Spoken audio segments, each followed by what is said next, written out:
Jesus is full of compassion and love. He knows each and every one of us through and through. There is nothing hidden from Him. He knows our sin and our weaknesses. In fact, Jesus was sent by God not for righteous but for sinners. We may be committing sin, but Jesus knows us and knows the reason of our weaknesses. Every sinner does not commit sin because he wants to, but due to certain evil afflictions and bondages and inner wounds, he is compelled to sin. Jesus knows we are sinners and show compassion on us. Saint John in his Gospel chapter 8 records of such compassion shown by Jesus on a woman caught in adultery. Jesus was in Mount of Olives. Early morning he went back to the temple.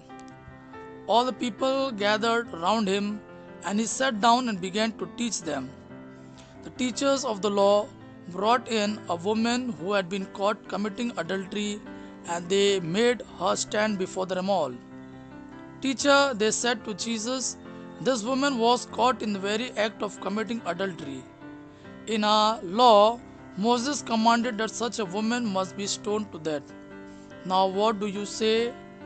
They said this to trap Jesus, so they could accuse Jesus. But Jesus bent over and wrote on the ground with his finger. As teachers of the law were questioning him, he stated himself up and said to them, whichever one of you has committed no sin may throw the first stone at her. Then he bent over again and wrote on the ground. When teachers of the law and Pharisees heard this, they all left one by one, the older one first, and Jesus was left alone with the woman still standing there. Jesus said to her, where are they? Is there no one left to condemn you? No one, she answered. Well then, Jesus said, I do not condemn you either. Go, but do not sin again. In this way, Jesus showed compassion on that woman, protected her life, and sent her away, forgiving her sins.